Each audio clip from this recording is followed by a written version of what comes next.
नमस्कार दोस्तों, आज की कहानी है भाभी मुझे सेवा नहीं आपका साथ चाहिए।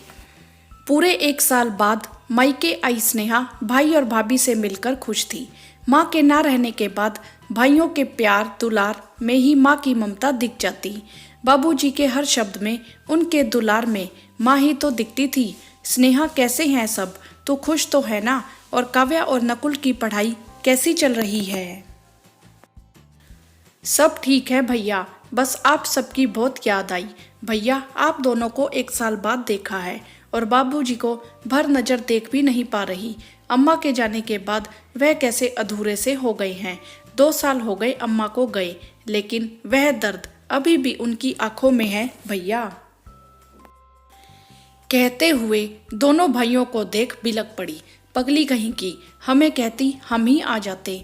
अब हम एक नियम बना लेते हैं, 2 महीने में एक दूसरे से किसी के भी घर मिलेंगे। क्या कहते हो अनुज? बड़े भाई राम ने कहा तो अनुज ने हामी भर दी। हाँ भैया सही कहा आपने, ऐसा ही करेंगे, नहीं तो यह हमारी गुड़िया रो रो कर तूफान ला देगी। राम बार बार अपनी बहन को देख रहा था। वह भावुक थी, लेकिन रसोई और घर काम में लगी भाभियों को देख रही थी और बार बार भाइयों को देख अपनी नज़र झुका लेती, जैसे कुछ कहना चाह रही थी, लेकिन कुछ कह नहीं पा रही थी। स्नेहा क्या हुआ बच्चा, कुछ कहना चाहती हो क्या? नहीं तो कुछ नहीं भैया, नहीं कोई तो बात है, बता अभी। भैया अम्मा की बहुत याद आती है, कैसे सारा काम निपटाकर हम सब एक साथ बैठते थे। कभी कभी तो काम अधूरा छोड़ माँ चाय लेकर हम सबके साथ बैठ जाती थी। दोनों भाभी बहुत अच्छी हैं, मेरा बहुत ध्यान भी रखती हैं, लेकिन वह समय जो माँ देती थी वह नहीं मिलता।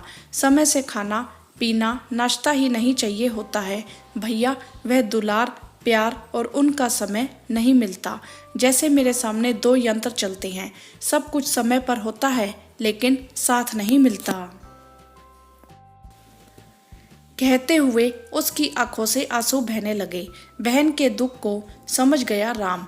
अम्मा थी, ऐसे जाने कितने सारे कामों के लिए अपनों के लिए समय निकाल लेती। वह उठा और अपनी पत्नी जानकी के पास गया।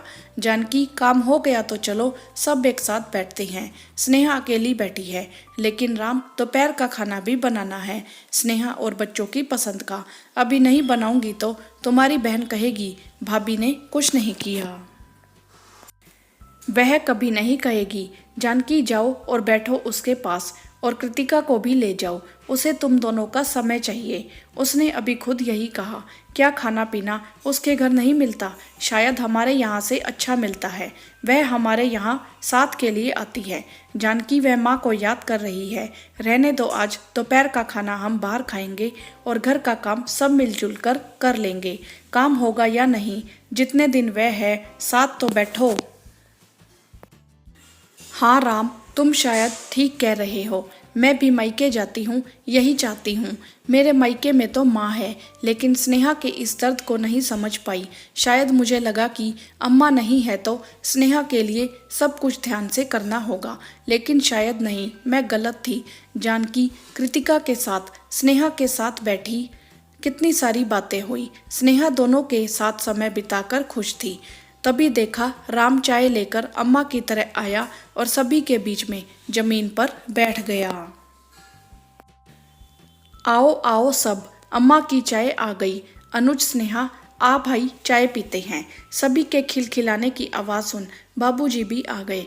वह भी उस महफिल का हिस्सा बन गए। आज अम्मा के जाने के बाद वो महफिल फिर जमी थी। स्नेहा सभी के साथ बहुत खुश थी। आज हर किसी में अम्मा मुस्कुराती हुई मिली। मन ही मन मुस्कुराने लगी कि अच्छा हुआ जो मन की गांठें खोल दी। भैया ने पूछा और उसने कह दिया तो उलझी हुई गांठें भी सुलझ गई। आपकी इस विषय में क्या राय है, आप हमें कमेंट करके ज़रूर बताएं। वीडियो को लाइक करें, शेयर करें और चैनल को सब्सक्राइब भी करें। धन्यवाद।